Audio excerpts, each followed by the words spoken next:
with Scott Allen. Hello, I am your host, Scott Allen, and this is Phronesis, Practical Wisdom for Leaders. If the topic is leadership, I'm in. I've spent more than 20 years in the field teaching, learning, writing, and questioning. When I'm not working on Phronesis, I travel, delivering keynotes, working with individuals and teams, and helping people from organizations across industries become better leaders. Want to learn more? Visit me at scottjallen.net. Phronesis offers a smart, fast-paced discussion about all things leadership. We explore relevant topics and incorporate practical tips to help you make a difference in how you lead and live. Listen Notes lists Phronesis in the top 3% of podcasts worldwide. Phronesis is the official podcast of the International Leadership Association. ILA brings together those who teach, study, and develop leadership, advancing leadership knowledge and practice for a better world.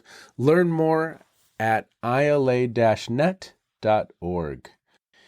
Finally, if you enjoy Phronesis, please subscribe to stay current on our weekly episodes. If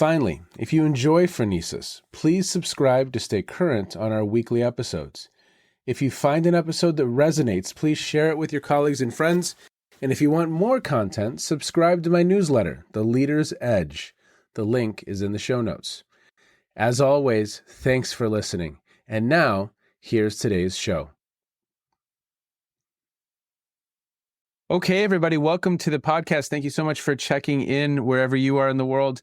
I have a returning guest today, Dr. Keith Grint, and he has been a Professor Emeritus at Warwick University since 2018. He spent 10 years working in various positions across a number of industry sectors before switching to an academic career. His first undergraduate degree, Sociology, was from the Open University in 1981, and his second in politics from University of York in 1982. He received his doctorate from University of Oxford in 1986. He was Junior Research Fellow at Nuffield College, Oxford University between 1985 and 1986, and a research fellow there from 1986 to 1987. Between 86 and 92, he was a lecturer in sociology at Brunel University, and between 1992 and 98, a fellow at Templeton College, then university lecturer in organizational behavior at the School of Management, Oxford University. Between 1998 and 2004, he was a university reader in organizational behavior at the Saïd Business School and director of research there between 2002 and 2003. And from 2004 to 2006, he was professor of leadership studies and director of the Lancaster Leadership Center, Lancaster University School of Management. He then was professor of defense leadership and deputy principal, Shrivenham campus, Cranfield University. He was professor of public leadership at Warwick Business School from 2009 to 2018. He is a fellow of the International Leadership Association and professorial fellow of the Australian Institute of Police Management. He is also a founding co-editor with David Collinson of the journal Leadership and co-founder of the International Studying Leadership Conference. I had a wonderful time at that this year, by the way, in Copenhagen. Good. He was elected a Fellow of the Academy of Social Sciences in 2012 and is awarded an Honorary Doctorate of Science, Warwick University 2013. He received the Chief Constable's Commendation for contribution to police leadership in 2018 and a Lifetime Achievement Award from the International Leadership Association in 2018. Sir, that's a lot of dates.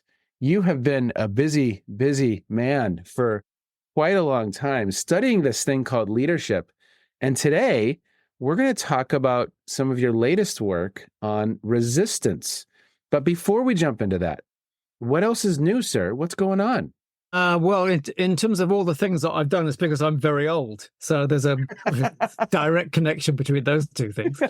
What's going on? I'm now writing a book, which is probably going to be about followership. The paper I'm currently writing is about the English Civil War.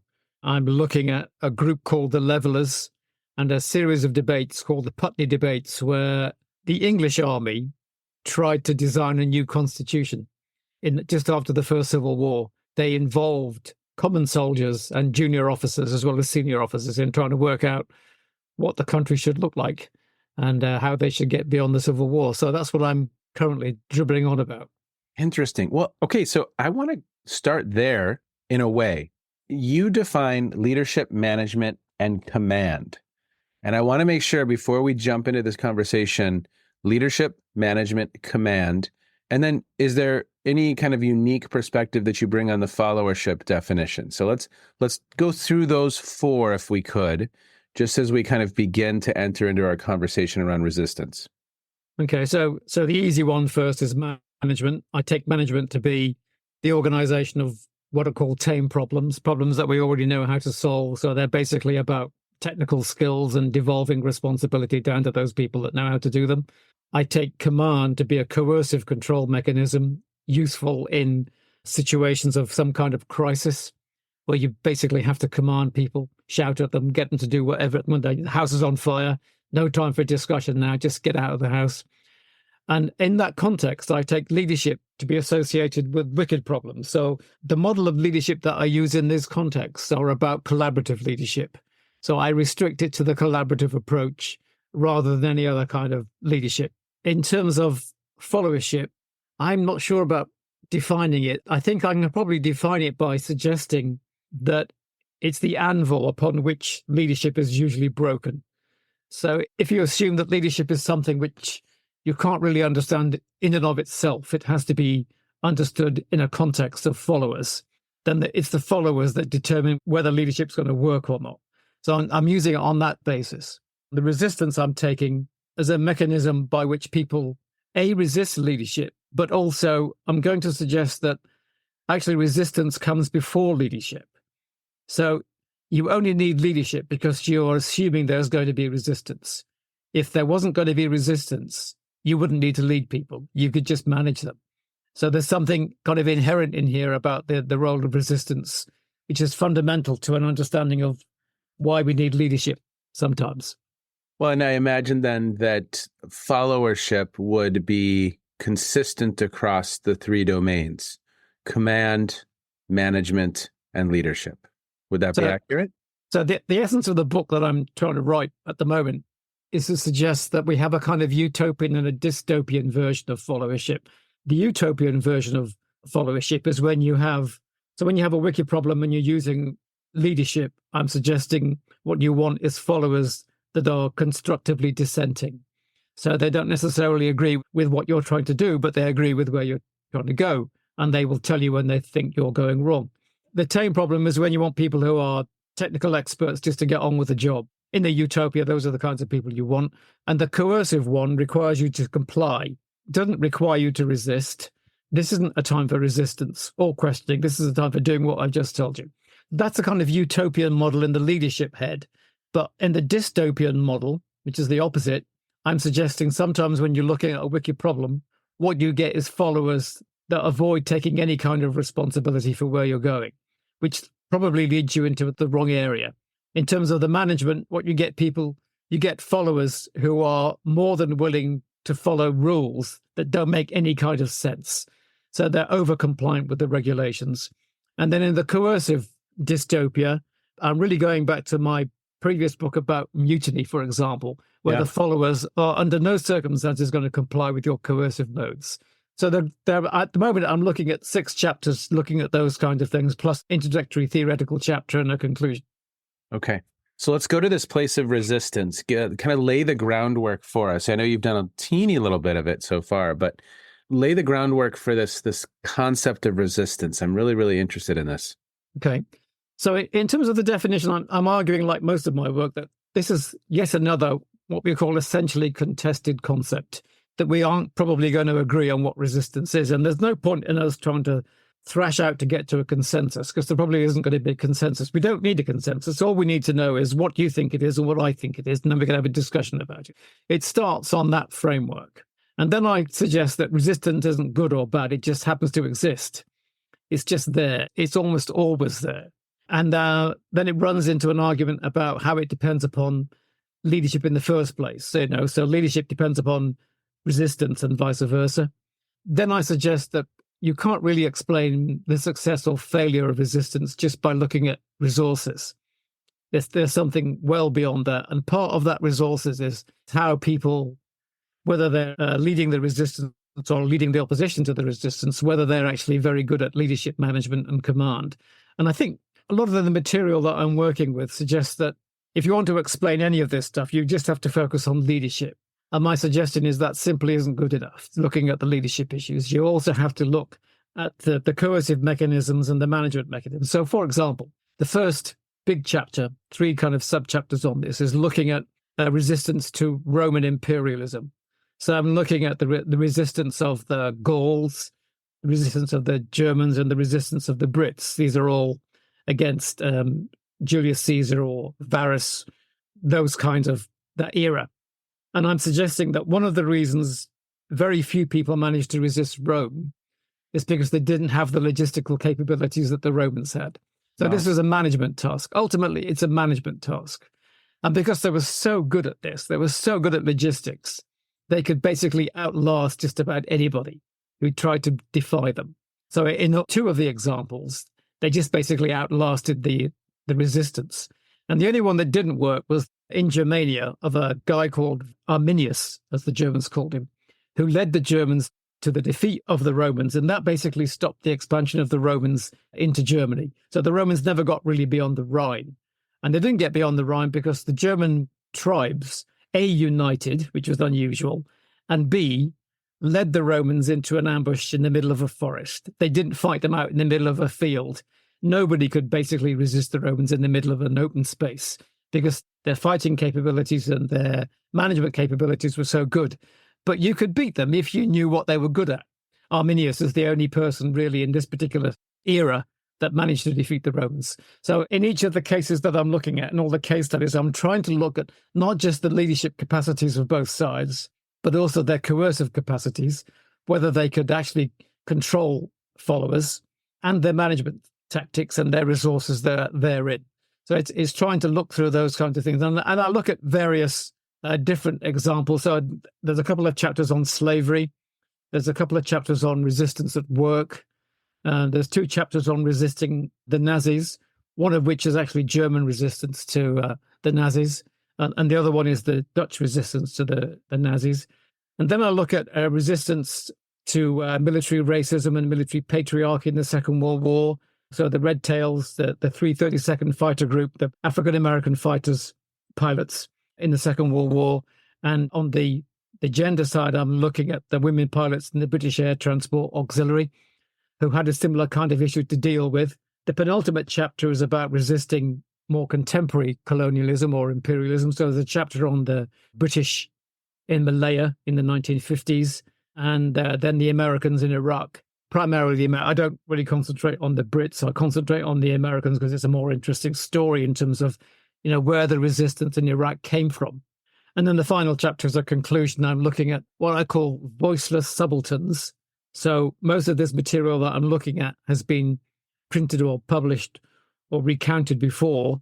So all the voices that are not there are worth bringing up. What is it that we don't know about all this stuff that I've just talked about? And then the final chapter is looking at the rhetorical tropes in defense of privilege. So I kind of switch the lens from looking at those who are resisting to looking at those who are resisting the resistance. On what kind of arguments did they make? So, for example, what kind of arguments did slaveholders make to resist those people trying to overcome slavery? And there are really common tropes across not just slavery, but even contemporary debates about how people say, oh, we shouldn't be doing this because of whatever it happens to be. Yeah.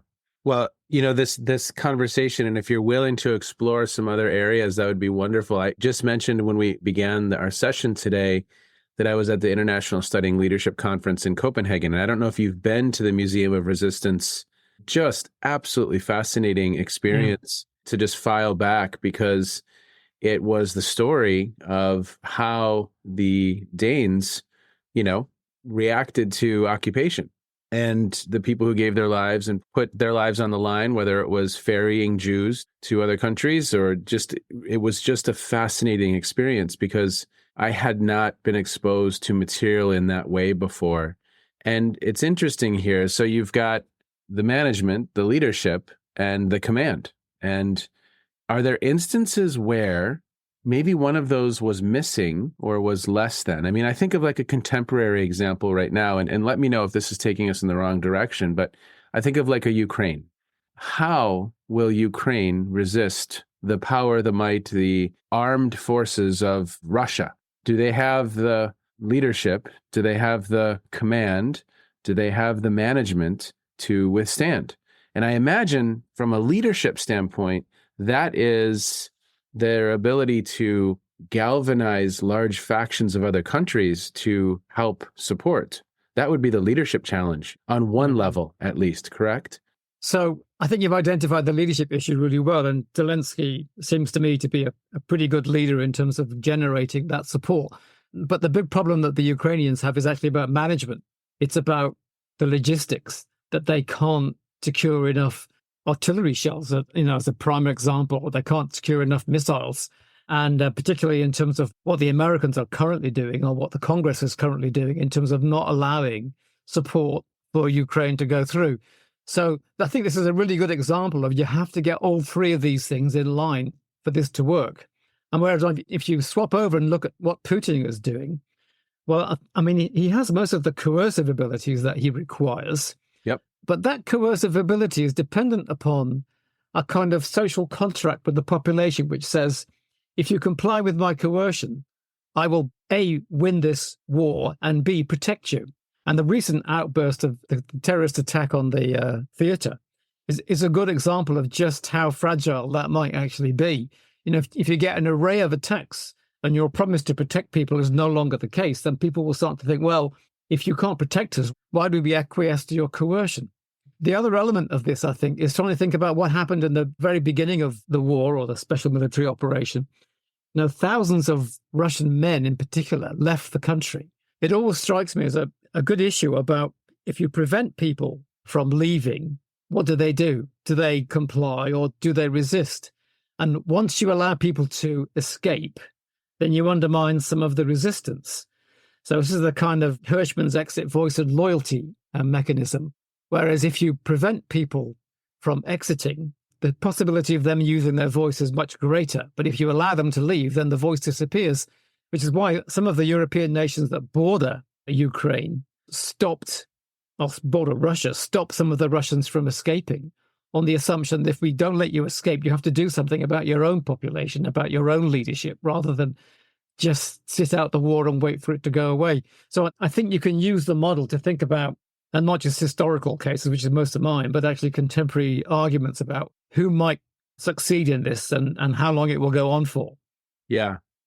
So again, in Copenhagen, I went to another museum and, they featured the activist group Pussy Riot. So you may be familiar with Pussy Riot. Yeah. In Pussy Riot, you have a loose collection of individuals. This exhibit was put on by one of the leaders, and she, for probably 10 years, has been in and out of jail, in and out of prison.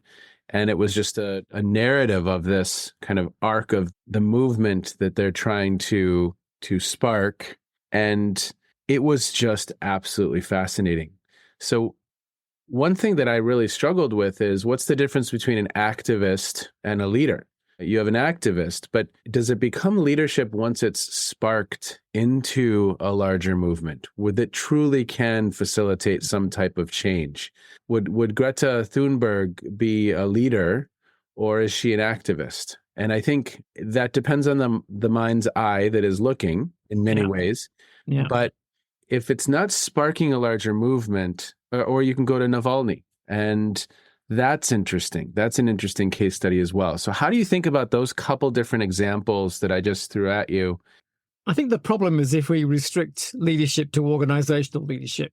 If we think about leadership as leadership of ideas, for example, you can be led by an idea without being led by an organizational leader. So if this runs back into that notion of being essentially contested, what counts as leadership. I mean, years ago when I used to teach undergraduates, I used to say, so you can be led by an idea, can't you? And some of them would nod and some of them would disagree. And I'd say, well, so for example, when I got married in about 1806, I wore a suit that had bell-bottom trousers, and I thought I was the bee's knees. I thought I looked fantastic. That would be in 1974. I don't think I wore that suit ever again. And it was almost a brand new suit, but it went out of fashion really quickly. So I never wore it again.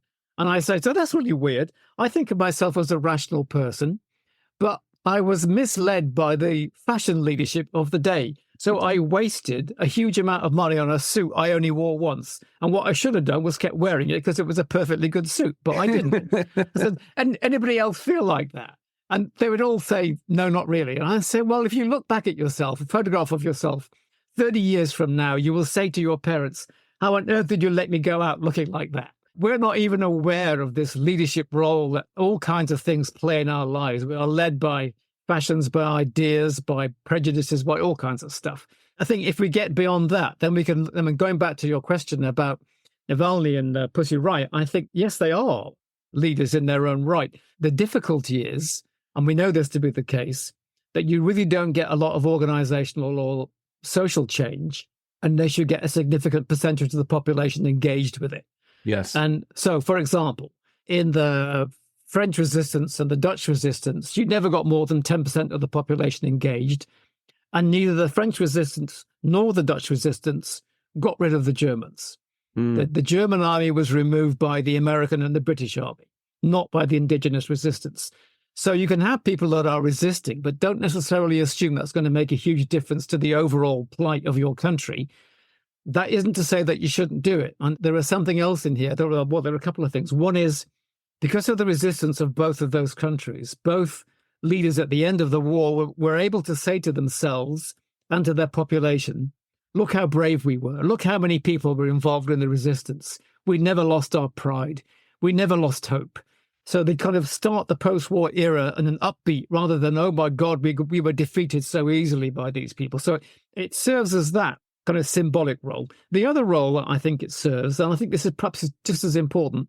So the cover of the book, and in the theory of the book, I'm looking at the myth of Sisyphus, which is the Greek god who is condemned to push a boulder uphill forever on account of defying the gods and defying death. And there's a nice kind of interesting argument in Albert Camus' book about Sisyphus, which talks about, so here is this man condemned forever to push this stone uphill and watch it topple down again. But we must imagine him smiling.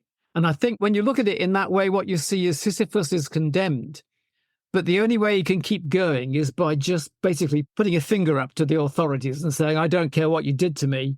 This is not going to stop me. And I think a lot of the resistance, both in the Second World War that I've just been talking about, and generally speaking, is about people saying to themselves and to those people that they feel to be oppressing them, you are not going to break me.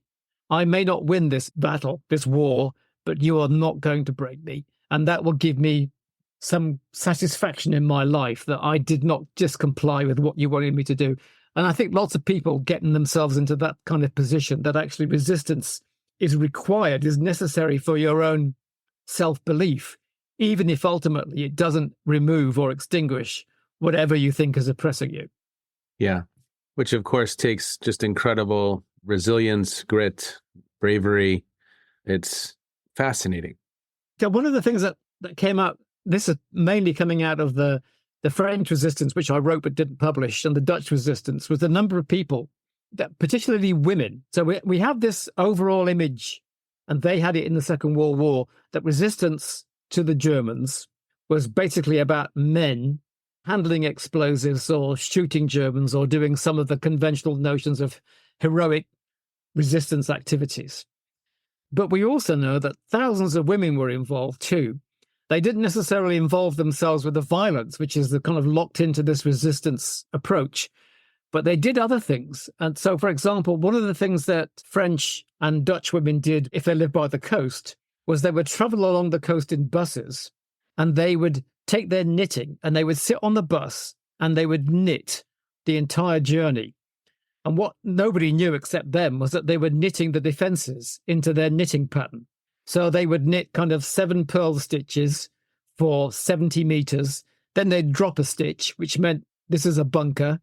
Then they do 7 more pearl stitches or whatever it was they did. But each of their patterns indicated a different aspect of the defenses. Then that pattern would then be translated into a conventional notion and sent off to London so that they could map it properly. Wow. So these are really mundane activities that not many people knew about, nor were they regarded as heroic. But actually, they probably did more in terms of securing Allied victory than just occasionally blowing up a viaduct or destroying a telecommunications channel, which is how we normally associate that kind of resistance. So that there's something locked into here about the way that the gender aspect gets played out, and also the heroic aspect gets played out. And really, we need to look more at the mundane aspects of people's resistance, which go on all the time. So, for example, slaves conventionally resisted by all kinds of activities by simply not working very fast, which was immensely frustrating to the slave owners, but actually very effective. So you don't get to be a hero doing this kind of stuff, but it does inhibit how they're trying to exploit you. And I think there's some really important lessons in here about trying to understand what counts as resistance and who says it counts as resistance. My mind right now is going to like Mandela or Gandhi or Martin Luther King Jr. I mean, obviously you write about Haiti in the book and kind of highlight an example that's an important example that is often not well known. But how do you think about Nelson Mandela when we think about this topic through the framework of how you're thinking about it? Yeah, so just in terms of that kind of mundane aspect, Mandela notoriously refused to be hurried by his prison guards. And this is what, so the title of one of his books is A Long Walk to Freedom. And one of the aspects of the long walk is that he wouldn't walk very quickly. He did it on purpose to show who was in charge. So it looked like the prison guards were in charge, but actually he was in charge because he set the pace. And I think there are lots of examples of that where actually it's not so much the kind of heroic stuff that we conventionally assume, it's the much more mundane activities. And the mundane stuff is quite often either ignored or when it happens, it's then downgraded. So again, for example, in the British Air Transport Auxiliary in the Second World War that I'm looking at, so here you have women pilots flying planes for the Royal Air Force, for the RAF, from factories to fighter bases or to bomber bases. And in the first instance, they weren't recruited because women weren't supposed to be flying anyway. And then they were recruited and they just flew trainer aircraft, never flew fighters because that was beyond the capability of women to fly fighter aircraft. Then they flew fighter aircraft. And then they eventually ended up flying all kinds of heavy bombers. So they flew Lancaster bombers, they flew B-17s, they flew all kinds. But each time that happened, each time there's a kind of notch up in what women are allowed to do, and did it very successfully, then the RAF and particular leaders within the RAF then suggested that actually it was a really mundane task anyway because anybody could do it. So it wasn't really all that heroic. Whereas previously they'd argued the reason women can't fly bombers, for example, is because only heroic, strong men can fly bombers. And then women began to fly bombers. Oh, well, it can't be that hard, can it? So each time this happens, there's a kind of retrospective downgrading of the activity into a mundane activity that was at one point only regarded as exciting and beyond the capabilities of women. So that there is something in all of this about not just what people actually do, but how people talk about what they did and how the oppressors, those opposing the resistance, try to downplay whatever was happening. You have me on this mundane, a Gandhi that is just engaging in a hunger strike, fairly mundane at first, or the slaves walking slowly, or, I'm thinking of a book also based on the French resistance, All the Light We Cannot See. Oh, yeah. Which is an incredible book, but there's a number of examples in that novel of kind of a mundane resistance. We're going to communicate through the loaves of bread, messages in the loaves of bread. And we are going to but it's just so interesting. The creativity is fascinating on one level, but I guess my mind has always gone to the very public, the very outward, and to your point, the heroic versus a system of initiatives that actually begin to eat away.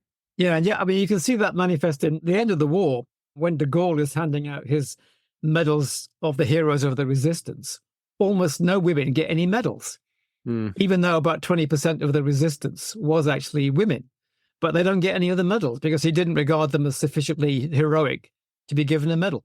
And in the book you just talked about, the Light book, what you see is a guy on the radio talking about things, and he doesn't know whether anyone's listening to him. So it might just be I'm talking to myself here. Yes. This is a really mundane activity. What am I supposed to be doing? Why shouldn't I do something heroic? But actually, what he does is generate a really important symbolic element that encourages other people to engage in resistance. Mm-hmm.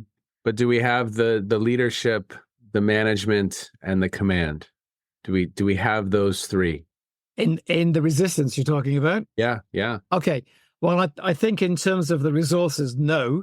And particularly if you compare what happened in in the Netherlands to what happened in France. So the French resistance get about 90% of all the airdrops from the RAF, all the arms drops. Almost all of them are sent to France. Almost none of them are sent to the Netherlands. Partly that's because the Netherlands resistance is broken very early on. The Germans managed to infiltrate it. So they collect all the material that's been dropped. And secondly, the Netherlands is completely different geographically from France. So France has got mountains and forests where you can hide large numbers of people. But Netherlands doesn't have any of that. And and just to compound that problem, the Netherlands is on the flight path from England to Germany. So there are huge numbers of anti-aircraft batteries all over the country. So you can't just drop stuff. And that basically means that the Dutch resistance is basically on its own from day one. It doesn't have any of this support from the Brits or from the Allies at all, whereas the French resistance gets huge amounts of support. So you can see in terms of, what difference does it make? Well, it depends upon the management. It depends upon the logistics, as well as the kind of heroic leadership and as well as the coercive ability. So quite often you see a coercive approach taken by resistance groups when they decide to attack an occupier, knowing full well that the response to the attack will be the killing of many hostages. So people in London and de Gaulle, for example, are saying you must stop these individual assassinations of German officers. All they end up doing is we lose 10 or 20 or 100 French citizens. It's pointless. Wait until the army gets there, and then we can do this. But the French resistance have a strategy which says, no, we are going to make the French citizens choose. They are not going to sit on the fence and wait to see who's winning. You're either with us or you're against us. So they make them choose to be either with the resistance or not with the resistance. And that's a really interesting strategy about how you divide people. This is a coercive mechanism that they use to divide people up and say, are you on our side or are you on their side? That's an important feature that comes in towards the end when there's a mass movement of resistance. Well, Keith, as we begin to wind down our time together today, I just want to say one thing, and then I'll ask if you have anything else that you want to say about the book. But I have such respect for your work. It always takes me to the edge of my own thinking, whether it was our previous conversation about mutiny, and now you're exploring this dimension. And you always bring such a beautiful integration of history and leadership and just a different lens through which we can make sense of some of these events throughout history. And I very much appreciate it. I just really, really do. So thank you. And anything else you want to say about the book before I ask you my final question about what you've been reading? In terms of the book, so this goes on sale in August. I think it's about £40 for the paperback. So it's about $60. But I did see on Amazon the other day that there's one of my books up for sale for £1,905, which is a book I wouldn't even recommend. But it's worth buying on that basis alone, because at least my kids won't starve and we'll be able to have Christmas. No Christmas in the Grint family without... No, not unless this book gets sold. Are you selling it for the $1,000 or is someone else? No, I don't know who it is. Some crazy person. I mean, I don't know why you would want to buy it. I wouldn't buy it for £1,905. It's absolute madness. Well, what else on resistance real quick? Anything else on that topic? So I read Arthur Koestler's book called Gladiator, which is about Spartacus years ago. Yeah. And Koestler talks about what he called the law of detours. And he says resistance movements, and he's counting Spartacus as a resistance movement, are always screwed by a choice. It's impossible. And the choice is either you follow your ethics and you allow yourself to be destroyed by the oppressor who is not interested in ethics, yes, or you do what is necessary and take some very oppressive, coercive decisions, which will hurt some people on your side. And that eventually ends up with you completely undermining what you were trying to do in the first place. So it's a really pessimistic response to, does resistance ultimately work? And I think I kind of end up with Sisyphus, that even if it doesn't work, it's still worth doing, because otherwise we just allow horrendous people and the horrendous political movements to take over and destroy whatever it is we've got left. Yeah. And I just finished Barbara Kellerman's book, Leadership from Bad to Worse. Yeah. Such a good read. And it just nicely, her question is, how do we stop this? And when do we stop? What are the indicators that this is not going in a good direction? And she highlights a number of different leaders, whether it's an organizational life at Theranos, or whether it's a country, Turkey or China is another example that she uses. But just very, very, very interesting. And that resistance, and you're helping us think through a little bit more from a tactical standpoint. What does that look like? And is it done in time before it goes further and further down roads we don't want to go down? Yeah, I think there's something there about personal responsibility. Yep. That at some point we all have to get out of our easy chairs and do something. Yep. Well, sir, what has caught your attention in recent times? What have you been reading, listening to, streaming? It could have to do with what we've just discussed. It may have nothing to do with what we've just discussed. What might listeners be interested in? Caught your attention? Oh, well, almost all the books that I read are actually based upon the followership stuff that I've been doing. What's most intrigued me in the last few weeks has been the Shogun, the TV series Shogun, which is just coming out. Yeah. And what I really like about it is I don't know much about Japan in the 16th century, but it just looks really authentic. It looks like they have really tried to make sure, the hats look right and how the people walk looks right and their language looks right. And it just strikes me as a really well done TV series, and the kinds of things that if there were more of that, I wouldn't be writing books. I'd be watching television all day long. Luckily, there aren't more of those, so I'd end up most of the time writing and then occasionally stop and watch Shogun. Well, I will put that in the show notes. You are the second or third person who's mentioned that recently to me. All right. I'll have to check that out for sure. Well, sir, as always, very, very much appreciate your time. Thank you for challenging us to think in new and different ways, as always. And I look forward to seeing you, hopefully, next November in Birmingham. Yeah, no, I'll be going to Birmingham. I wasn't very well this time for Denmark, but I'll be okay for Birmingham. So I'll see you there. I'm excited. Be Great. well. Take care. Thank you. Thanks, Toad. In recent times, I've talked a little bit about the podcast. In some ways, it's me learning in public. And nothing could be further from the truth of that statement. Learning in public. And I always get a little anxious before getting on with Keith because he's just brilliant and just an incredible thinker. And this is one of those episodes where I think it literally is shifting how I think about leadership, management, command, followership, and aligning it in a very, very nice way with the type of problems being worked. So, wow. I mean, you can go to Snowden and Boone with simple, complicated, complex, and chaotic. You can go to a number of different Heifetz and Linsky with adaptive or technical problems. Technical problems or team problems, we're probably managing. Complexity, we're probably leading through complexity. And command, well, we're probably in a place of chaos, and that's the approach we're going to have to take. I just really, really appreciate the opportunity to speak with Keith, learn from Keith, and I hope that you learned as well. Practical wisdom, don't be afraid to learn in public. It can be a little bit painful, but it's a heck of a lot of fun. Take care, everyone. Be well. As always, thank you for listening. You have just finished another episode of Practical Wisdom for Leaders with Scott Allen. To contact me, visit scottjallen.net or send me a note at scott@scottjallen.net.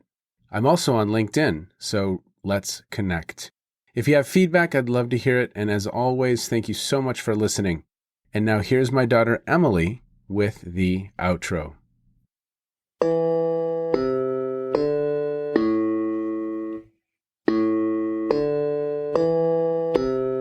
You've been listening to Phronesis, Practical Wisdom with Scott Allen.